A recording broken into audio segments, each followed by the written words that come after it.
بسم اللہ الرحمن الرحیم۔ باب البول قائما۔ اس سے پہلے والے باب کے اندر وہ ایک لفظ رہ گیا تھا کہ ثم غرس علی ھذا واحدا وعلی ھذا واحدا۔ حدیث نمبر 20 ہے وقال لعلہ یخفف عنہما ما لم یبسا۔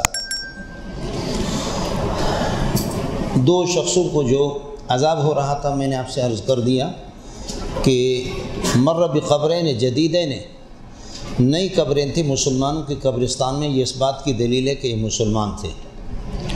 دوسری بات آپ سے عرض کیا تھا کہ اگر کافر ہوتے تو کافر کو تو اصل کفر پر عذاب ہوتا ہے، کافر کو تو بنیادی چیز کفر پر اس کو عذاب ہوتا ہے، اعمال پر نہیں ہوتا، اعمال تو بعد کی چیزیں ہیں۔ اور یہاں اعمال پر چنانچہ حدیث میں اما احدہما فکان یمشی بالنمیمۃ، ایک چغلخوریاں کرتا تھا، وہ اما احد فکان لا یستتر عن البول، دوسرے کے بارے میں کہا کہ پیشاب سے وہ اجتناب نہیں کرتا تھا، اس پر ان کو عذاب ہو گیا۔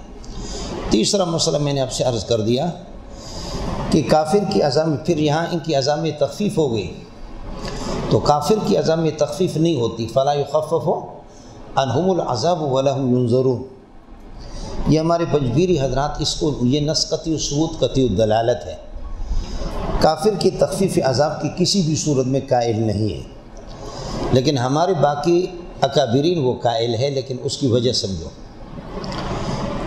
یہ حضرات بھی ٹھیک ہے جو تفسیر سے جن کا تعلق ہے، جن کے مزاج پر تفسیر کا غلبہ ہے، وہ بھی ٹھیک کہہ رہے کہ لا یخفف عنہم العذاب، کہ چونکہ یہ آیت قطعی الثبوت ہے، قطعی الدلالت ہے، کافر کی عذاب میں تخفیف نہیں ہوگی۔ اس وجہ سے اخبار احاد جس میں ابو طالب کی عذاب میں تخفیف یا ابو لہب کی عذاب میں جیسے کہ تخفیف آپ بخاری جلد ثانی کے اندر پڑھیں گے، تو یہ کہتے ہیں کہ یہ اخبار احاد ہے، اور اخبار احاد تترک فی مقابلۃ کتاب اللہ، کتاب اللہ کے مقابلے میں متروک ہوں گے۔ لیکن دیگر جو اکابرین ہمارے قائل ہے وہ کہتے کہ سرے سے تعارض ہے ہی نہیں ہے، جب تعارض نہیں ہے تطبیق کی صورت ہے تو سمجھ لینا جہاں کوئی ٹکراؤ ہو جائے قرآن کا یا حدیث کا یا حدیثوں کا آپس میں، تو پہلے تطبیق کی کوشش کی جاتی ہے، تطبیق میں اعمال ہوتا ہے، اور اگر تطبیق نہ ہو سکے تو پھر اس کے بعد اعمال، یعنی نص کے دونوں متعارضیں میں سے کسی کو محمل قرار دیں گے، متروک قرار دیں گے، اور ایک کو معمل اور مؤثر قرار دیں گے۔ تو ہمارے اکابرین کہتے کہ قرآن میں اور حدیث میں کوئی ٹکراؤ نہیں ہے۔ لا یخفف عن الکفار العذاب، کافروں کے عذاب میں تخفیف نہیں ہوگی قبل تجویز العذاب، عذاب کی تجویز اب تک نہیں ہوئی ہے، فریق فی الجنت و فریق فی السعیر کا فیصلہ نہیں ہوا۔ لا یخفف عنہم العذاب بعد تجویز العذاب، جب فریق فی الجنت و فریق فی السعیر، تجویز عذاب جب ہو گیا، مکمل فیصلے ہو گئے، تو اس کے بعد لا یخفف۔ لیکن حدیث میں جو کہا گیا کہ تخفیف ہے تو قبل تجویز العذاب لہم، اب تک عذاب کا مکمل تشکیل نہیں ہوئی، اس اعتبار سے۔ تو فالحدیث محمول علی ما قبل تجویز العذاب والقرآن محمول علی ما بعد تجویز العذاب، ایک مسئلہ۔ دوسرا مسئلہ لا یخفف عنہم العذاب کیفا،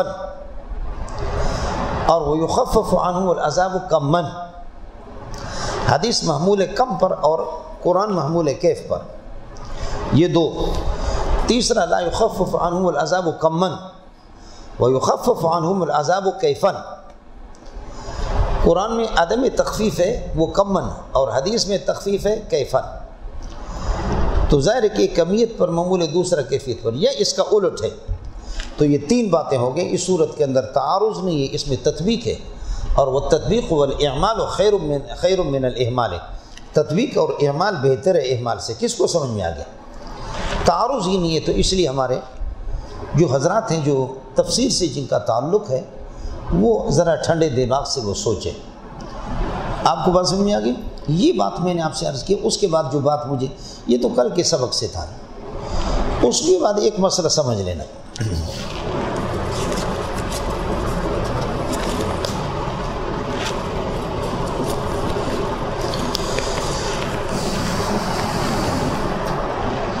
یہ دیکھ لو، یہ ایک گز کی لکڑی ہے، آپ سمجھ رہے ہیں؟ یہ ایک گز کی لکڑی ہے، اس کو درمیان سے ٹکڑا کر دیں تو اب یہ کتنے بن گئے؟ 2 بن گئے، لیکن آدھا آدھا گز کے بن گئے، آپ سمجھ رہے ہیں؟ آدھا آدھا گز۔ اور ایک یہ کہ یہ 1 گز کی ہے، اور لیکن اس کو درمیان سے میں چیرتا ہوں، ایسے چیر کر کے 2 ٹکڑے کر دیا، تو دونوں ٹکڑے کتنے کتنے گز کے ہوں گے؟ 1 گز کے ہوں گے۔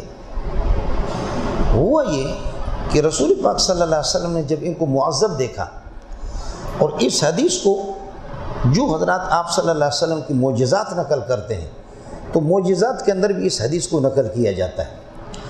معجزتاً اللہ پاک نے آپ کو دکھایا کہ ان کو عذاب ہو رہا ہے، ورنہ منو مٹی کے نیچے کسی کو دیکھ لینا میرے اور آپ کی بس کی بات نہیں ہے۔ اب حضرت اقدس صلی اللہ علیہ وسلم نے فرمایا کہ شاخ لے کر کے میرے پاس آ جاؤ، کھجور کی ٹہنی اور شاخ لے کر کے آ گئے۔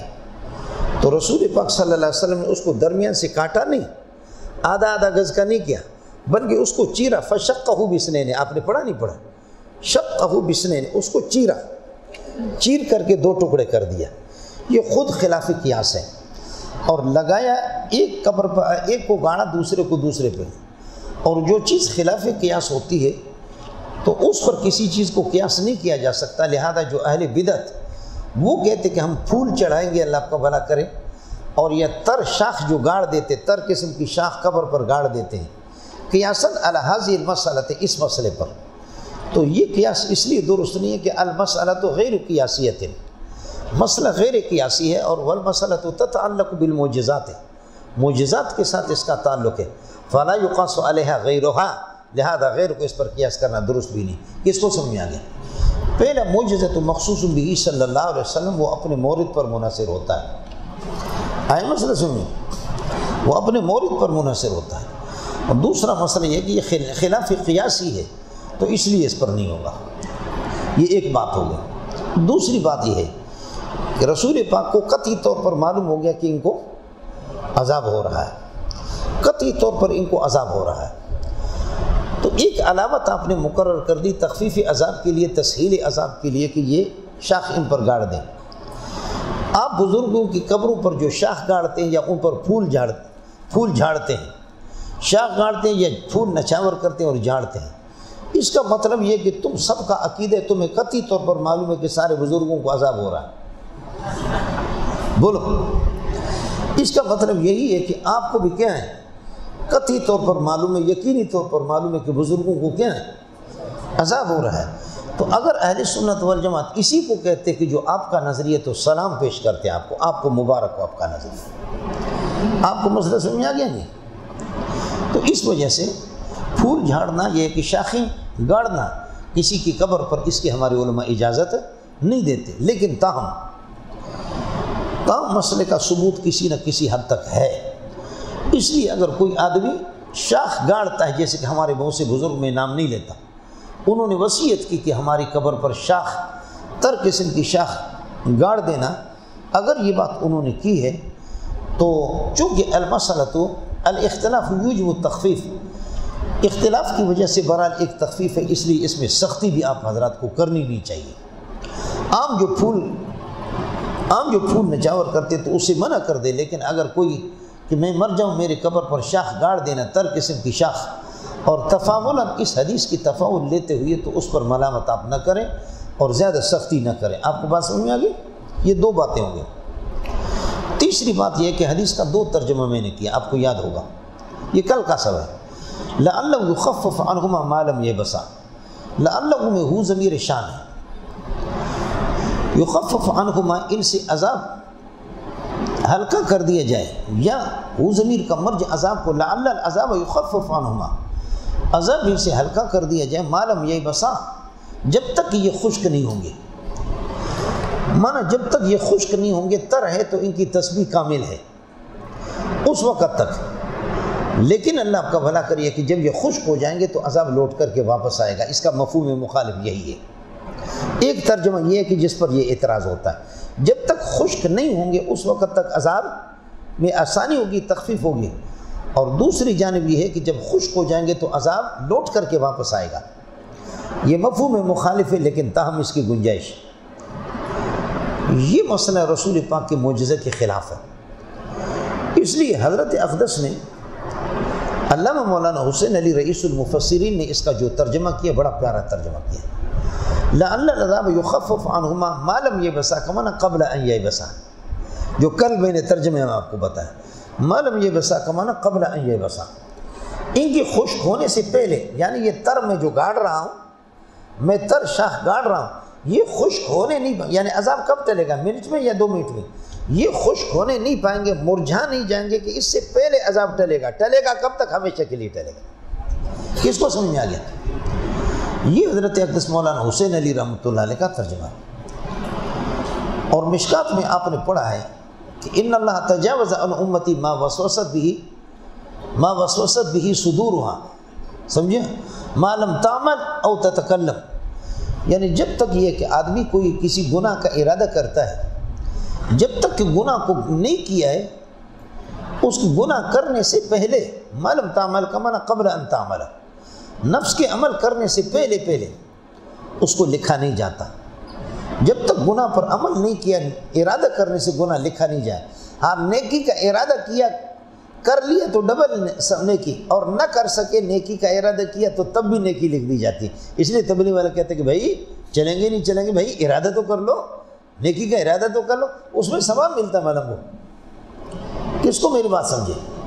تو حضرت مولانا حسین علی رحمۃ اللہ علیہ ما لم تعمل او لم تتکلم به، اس میں کہا کہ جیسے کہ وہ ما لم تعمل یعنی قبل ان تعمل، نفس نے اب تک وہ برائی کا کام نہیں کیا ہے، اس سے پہلے اس کو لکھا نہیں جاتا، اللہ اسے درگزر فرماتے ہیں. یہ بھی ما لم یبسا کا معنی قبل ان یبسا، عذاب ان سے ٹلے گا. لعل العذاب یخفف عنہما، عذاب ان سے ٹلے گا قبل ان یبسا، یہ اب تک خشک ہونے نہیں پائیں گے. ان کے خشک ہونے سے پہلے ٹلے گا، لیکن کب تک ٹلے گا؟ ہمیشہ کے لیے ٹلے گا. علامہ نور شاہ کشمیری رحمۃ اللہ علیہ پہلے والا ترجمہ کر رہا تھا، شاہ صاحب رحمۃ اللہ علیہ پہلے والا ترجمہ کر رہا تھا، اور شاہ صاحب کو طالب علم نے بتایا کہ دوسرا ترجمہ مناسب ہے جو میں نے آپ کو بتایا، اور اس کی مثال بھی پیش کی. تو شاہ صاحب رحمۃ اللہ علیہ نے فرمایا کہ یہ ترجمے کہاں سے آپ لوگ لاتے ہیں؟ تو انہوں نے کہا کہ ایک فقیر قسم کا آدمی جو گنگوئی کا شاگرد بھی ہے اور مظہر جانان کا شاگرد بھی ہے، دھوتی باندھ کر کے جو اپنی زمینوں میں ہل چلاتا ہے، کام کرتا ہے، تفسیر بھی پڑھاتا ہے، ہم اس سے پڑھ کر کے آ گئے، ہم انہی کے شاگرد دورے میں آپ کے پاس آ گئے. تو شاہ صاحب کو بھی تعارف ہو گیا کہ جب اس کے شاگرد اس قسم کی اور مثالیں انشاءاللہ میں سبق کے دوران آپ کو بتاتا رہوں گا انشاءاللہ یہ سلسلہ. تو شاگرد استاد کی دلیل ہے، جیسے ابو بکر، عمر، عثمان، علی، 1.25 لاکھ صحابہ محمد کی دلیل. سمجھ رہی میں؟ جو اچھے شاگرد جب ہوتے ہیں تو شاگردوں کی قابلیت کو دیکھ کر کے شاہ صاحب رحمۃ اللہ علیہ نے پھر اپنے داماد کو احمد رضا بجنوری کو، کہ جس کی بخاری کی 22 جلدوں میں انوار الباری کے نام سے شرح ہے، اپنے داماد کو کہا کہ ہندوستان چھوڑ کر کے اس بندے سے جا کر کے تفسیر پڑھو. چنانچہ انوار الباری کی 2 جلد کے اندر حضرت شاہ صاحب رحمۃ اللہ علیہ کے داماد نے بھی تذکرہ کیا کہ پھر ہم اس فقیر کے پاس آ گئے، اس کے پاس ہم یہ ہے کہ تفسیر پڑھنے کے لیے آ گئے. یہ شاہ صاحب کا داماد تھا، بڑا تیز آدمی، ذہین قسم کا تھا. شاہ صاحب کے ملفوظات کو اور شاہ صاحب کے تقاریر کو اور امالی کو، ان کی املاعات کو انہوں نے ہے کہ ترتیب دے دی. بڑا ذہین آدمی ہے. یہ حضرت اقدس مولانا حسین علی رحمۃ اللہ علیہ کا ایک ترجمہ تھا جو میں نے آپ سے عرض کر دیا. یہ بات کل سے رہ گئی، باقی قال ابو داؤد وغیرہ سب کچھ. وما يعذبان فی کبیر، دوسری روایت میں آتا ہے کہ بلا انہ لکبیر، یہ کسی اس میں کبیرہ کے اندر ان کو عذاب نہیں ہو رہا، اور دوسری روایت میں بلا انہ لکبیر، کبیر ہے. تو جواب میں نے آپ سے عرض کر دیا، ما يعذبان فی کبیر کا معنی فی عمل شاق. یہ کبیر کا معنی کبیر گناہ نہیں ہے. کبیر کا معنی کیا ہے؟ کبیر کا معنی عمل شاق. یہ دشوار نہیں ہے کہ آدمی پیشاب سے یا چغل خوری سے بچے، پیشاب اور چغل خوری سے بچے کوئی دشوار نہیں ہے. اور وہاں جو کہا کہ بلا انہ لکبیر، اس کا مطلب یہ کہ گناہ جو ہے ان سے نہ بچنا گناہ کبیرہ ہے. جس کبیریت کی نفی ہے یہ شاق کے معنی میں ہے، اور جس کبیریت کا اس بات ہے وہ گناہ کبیرہ کے معنی میں ہے. لہذا آپ کہیں گے کہ یہاں کبیریت کی نفی ہے، دوسری جگہ پر کبیریت کا اس بات ہے. فقط وقت تعارض بینہما، تعارض وہ کوئی تعارض نہیں، تمہارے دماغ میں تعارض ہے. یہاں جس کبیریت کی نفی ہے یہ کبیر فی عمل شاق، دشوار عمل نہیں ہے، پیشاب سے بچ سکتا ہے آدمی، اور اسی طریقے پر آدمی چغل خوری سے بھی بچ سکتا ہے. یہ کبیر دشواریت کی نفی ہے. اور وہاں جو کہا کہ بلا انہ لکبیر کا معنی یہ ہے بوال بلا کیا ہے پیشاب سے مستقل نہ بچنا اور طہارت حاصل نہ کرنا، اللہ گندا رہنا، یہ گناہ کبیر ہے مولانا. آپ کو مسئلہ سمجھ آ گیا؟ دوسرا مسئلہ یہ ہے کہ ما یعذبان فی کبیر، حقیقت میں یہ کبیرہ نہیں ہے. بلا انہ ان المواظبۃ علیہ لکبیر، ان اعمال پر مواظبت کرنا یہ کبیر ہے.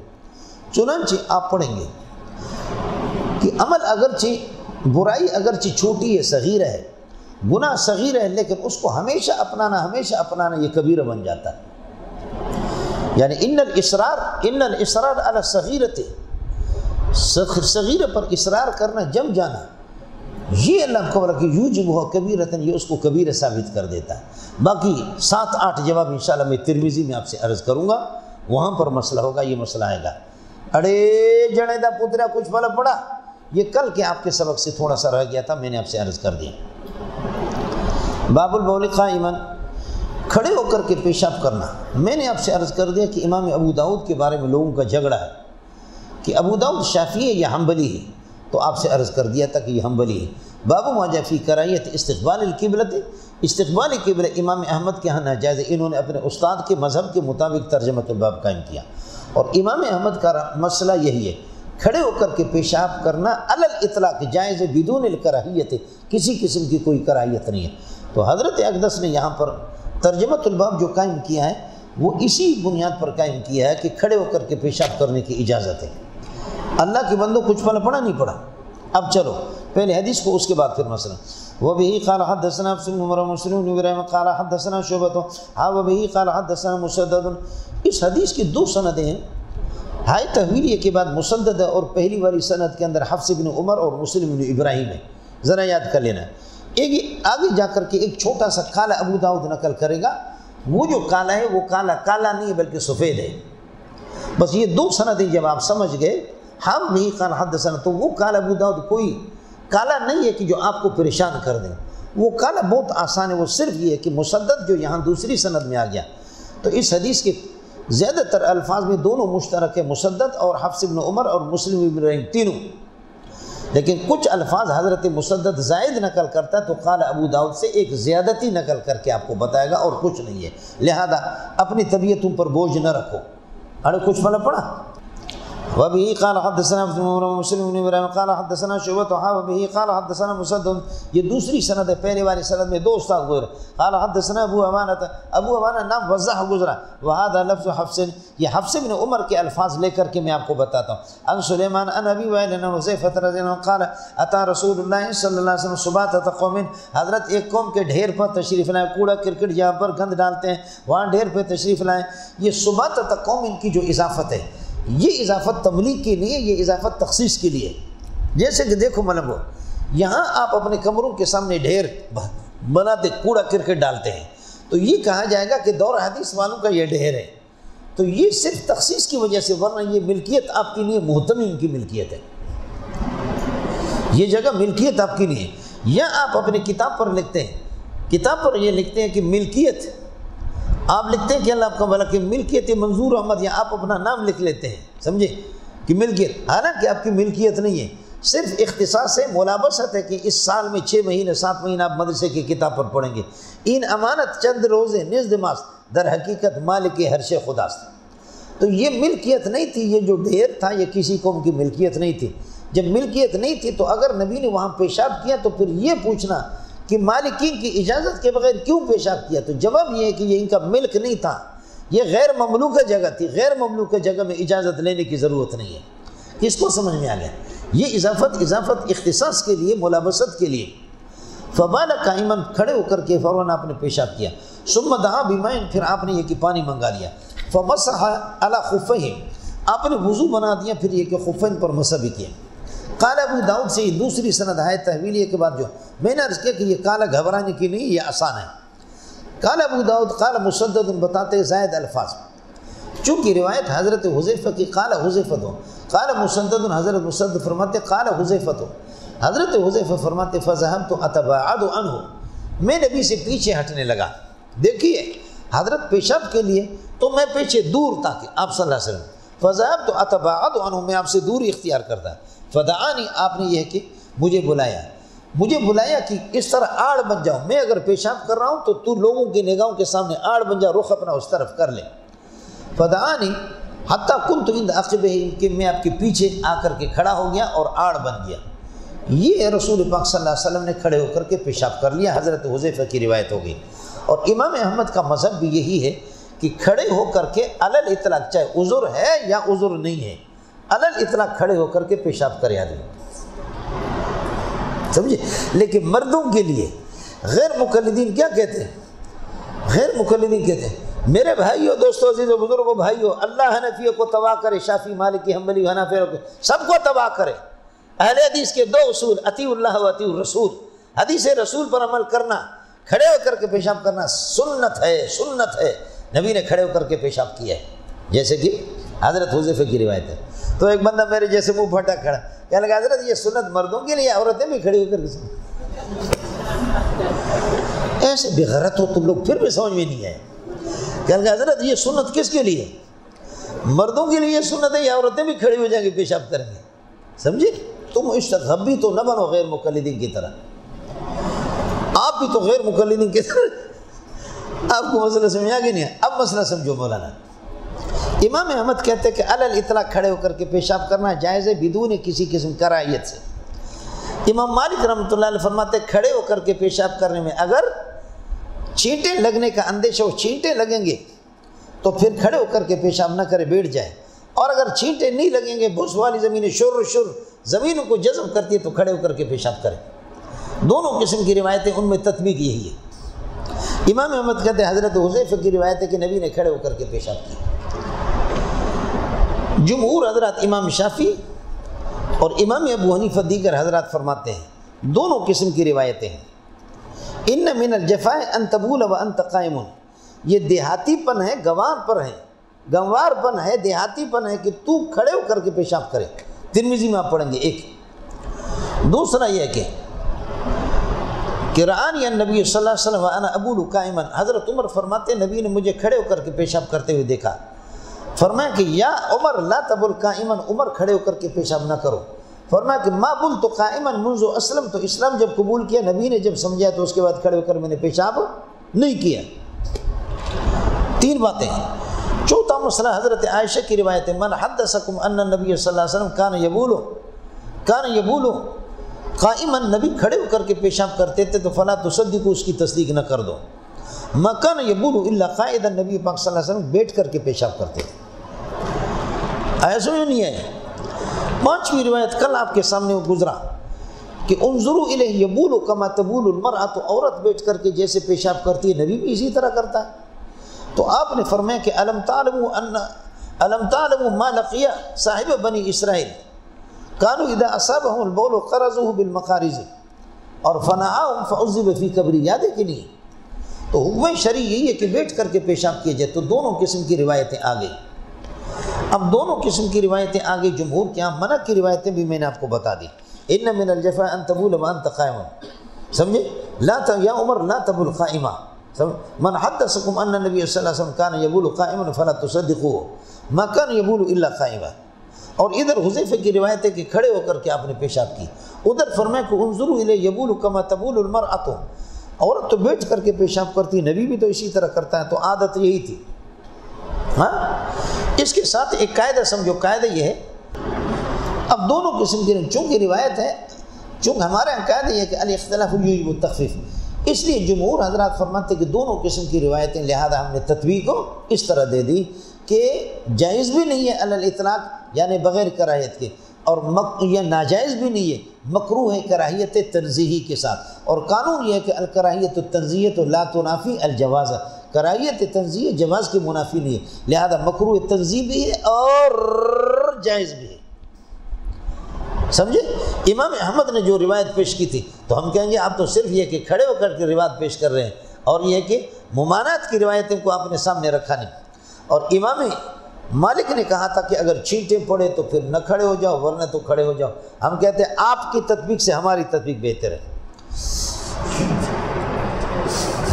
اس کے بعد سمجھو دوسری بات یہ کہ دو قسم کی روایت میں اما عائشہ فرماتی ہے من حدثکم ان النبی صلی اللہ علیہ وسلم کان یبول قائما فلا تصدقوا ما کان یبول الا قاعدا، نبی نے کھڑے ہو کر کے پیشاب نہیں کیا، اور حذیفہ کی روایت ابھی آ گئی کہ پیشاب کیا ہے، کھڑے ہو کر کے آپ نے پیشاب کیا۔ پہلی بات تو یہ سمجھو الاثبات مقدم علی النفی، اس بات نفی پر مقدم ہے، حذیفہ کی روایت کو ترجیح دیں گے، اس لیے کہ لأن الاثبات مشتمل علی العلم والنفی مشتمل علی عدم العلم والعلم خیر من عدم العلم۔ یہ انشاءاللہ جب میں گرم ہو جاؤں گا، ابھی تک میں گرم نہیں ہوں، جب گرم ہو جاؤں گا تو پھر آپ کو بتا دوں گا کہ نفی اصلی کیا ہے اور اللہ آپ کو بھلا کرے نفی مدلول نص کیا ہے۔ پڑھا ہے توضیح تنویر میں، آپ نے خانہ خراب تو کیا ہے لیکن میں ان تفصیلات میں جانا نہیں چاہتا۔ والنفی فی المقیس بناء علی العدم الاصلی، یہ توضیح کی عبارت ہے، اس کو سمجھ میں آ گیا؟ تو پہلی بات یہ کہ حضرت حذیفہ کی روایت کو ترجیح ہے اما عائشہ کی روایت پر۔ دوسرا مسئلہ یہ ہے کہ لعل عائشہ لم یبلغ الحدیث، حضرت عائشہ کو اس حدیث کا علم نہیں ہوا، وہی بات ہے اس کے قریب ہے، سمجھے؟ دو باتیں۔ تیسرا مسئلہ یہ ہے حضرت عائشہ فرماتی ہے کہ نبی نے کھڑے ہو کر کے پیشاب نہیں کیا، محمول علی ما فی الدار علی ما فی الحضر، یہ حضر پر محمول ہے، اور حذیفہ جو کہہ رہا ہے کہ کھڑے ہو کر کے پیشاب کیے محمول علی خارج الدار علی خارج الدار، خارج الدار پر۔ حذیفہ کہہ رہا ہے کہ پیشاب کھڑے ہو کر کے، یہ خارج الدار ہے، اما عائشہ کہتی ہے کھڑے ہو کر کے پیشاب نہیں کی، محمول علی فی الدار ہے، فی الدار پر یہ محمول ہے، سمجھتا؟ حذیفہ کہتے ہیں کہ کھڑے ہو کر کے پیشاب کیے، یہ سفر پر محمول ہے، اما عائشہ فرماتی ہے کہ اللہ کو کھڑے ہو کر کے پیشاب نہیں کیے، یہ حضر پر محمول ہے۔ ہو گیا مولانا؟ یہ جنیدہ پترہ مسئلہ۔ اس کے بعد اللہ کرے ایک مسئلہ اور بھی آپ سمجھیں۔ اب یہ آپ نے جو کھڑے ہو کر کے پیشاب کی کراہیت تو ہے، لیکن کراہیت تنزیہی ہے، یہ کیوں آپ نے پیشاب کی کھڑے ہو کر کے؟ کراہیت تنزیہ ہے، تو میں نے عرض کیا کہ کراہیت تنزیہ اور جواز دونوں جمع ہو سکتے ہیں، لیکن پھر بھی آپ کہیں گے کیوں کھڑے ہو کر؟ تو میں کہوں گا کیوں؟ جا کر نبی سے پوچھو نا، مجھ سے کیوں پوچھو؟ مذاق کر رہا ہوں، بات سمجھو۔ کھڑے ہو کر کے آپ نے جو پیشاب کی ہے، فرماتے کہ آپ کے گھٹنوں میں تکلیف تھی، بیٹھ نہیں سکتے تھے۔ یہ روایت اگرچہ کمزور ہے لیکن تاہم مسئلے کے بیان کے لیے کافی ہے۔ آپ کے گھٹنوں میں تکلیف تھی، اس لیے آپ صلی اللہ علیہ وسلم نے کھڑے ہو کر کے پیشاب کیا، ایک مسئلہ۔ دوسرا مسئلہ یہ ہے کہ کھڑے ہو کر کے پیشاب کرنا اگرچہ مکروہ ہے لیکن کراہیت تنزیہی، اور کراہیت تنزیہ اور جواز جمع ہو سکتے، تو نبی نے امت کی آسانی کے لیے بیان کر دیا کہ جائز ہے اگرچہ کراہیت کے ساتھ ہے، تو بیان جواز کے لیے آپ صلی اللہ علیہ وسلم نے اس طرح کیا۔ دو باتیں۔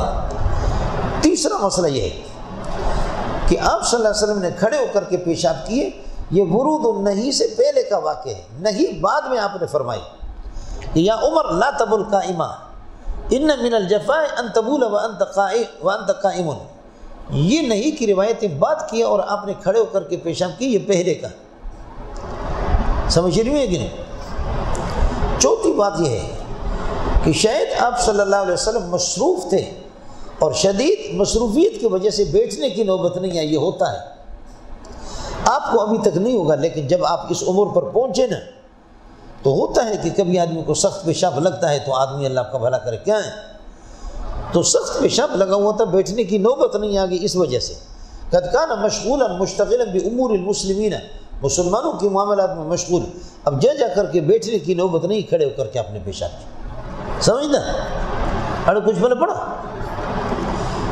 پانچواں مسئلہ یہ ہے، پانچواں مسئلہ نہیں، آپ نے بیٹھ کر کھڑے ہو کر کے پیشاب اس لیے کیا کہ خروج الریح کی مظنہ کے اعتبار سے، کہ بیٹھ جائے گا آدمی تو ریح خارج ہو جائے، اور کھڑے ہونے کی صورت میں ریح بصوت کا اندیشہ نہیں ہوتا، ریح بصوت اس کا اندیشہ نہیں ہوتا، بیٹھنے میں زیادہ ہوتا ہے، اور عرب کو جو ہے اس سے شدید نفرت تھی، انشاءاللہ میں آپ کو بتا دوں گا، حدیثیں بھی مسند احمد کی روایتیں بھی بتا، تو خروج ریح کا مظنہ تھا، جیسے کہ آپ نے پہلے پڑھا کان اذا ذهب فی المذهب ابعد، بہت دوری اختیار کرتے، کیوں؟ لئلا یسمع صوت احد ولئلا یراه احد، تاکہ کوئی دیکھ نہ لے، کوئی آواز بھی نہ سنے۔ انبیاء کو اور عرب کو اس سے شدید نفرت تھی، یہ رحیم خان نہیں تھا، آپ سمجھے نہیں سمجھے؟ تو خروج ریح کا مسئلہ تھا۔ چھٹا مسئلہ یہ ہے کہ وہاں بیٹھنے کی جگہ نہیں تھی، گندی جگہ، تو پھر کیسے بیٹھیں گے؟ سمجھ رہی ہے کہ نہیں؟ ساتواں مسئلہ یہ ہے کہ وہ جگہ تو خراب تھی لیکن اس سے اگلے اب کھڑے ہو کر کے پیشاب کریں، پیشاب ادھر شفٹ ہو جائے گا، ادھر سپلائی ہو جائے گی، لیکن ادھر اگر آپ بیٹھ جاتے تو آ کر کے آپ کے کپڑوں کو لگ جاتا ہے۔ آپ کو مسئلہ سمجھ آئے گی نہیں؟ یہ توجیحات ہے برادر، یہاں تک مسئلہ ہو گیا۔ اور 8ویں بات آپ دعا کرو کہ ناظم صاحب نہ آ جائے، تو اصل بات آپ کو بتا دیتا ہوں، سمجھے؟ کہاں ہے ناظم؟ من الچمچم، ان کو کون ہے چمچہ؟ یہ ہے میرا بیٹا چمچہ بنا ہوا۔